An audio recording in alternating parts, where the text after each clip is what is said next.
Assalamualaikum Boncel. Waalaikumsalam. Lagi apa Boncel? Oh, lagi santai. Ini sebentar lagi bulan Ramadan. Boncel puasa nggak? Oh enggak, kenapa? Nggak wajib.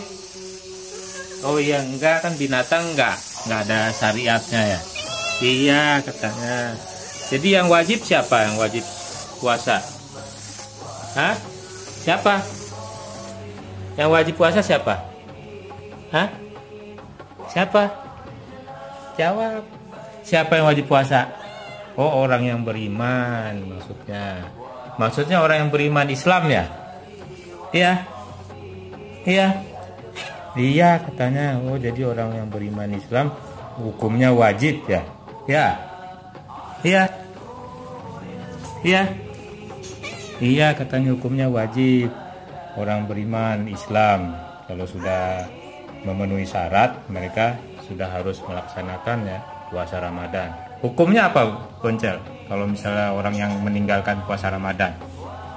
Oh, dosa katanya. Boncel aja tahu ya? Ya, iya tuh Boncel aja tahu puasa Ramadan hukumnya wajib bagi kaum muslimin ya. Kecuali ada persyaratan-persyaratan tertentu yang menjadikan uzur atau halangan yang tidak menjadi wajib puasanya. Ya Boncel. Oke guys, begitu saja informasi dari Boncel ya tentang puasa Ramadan. Assalamualaikum.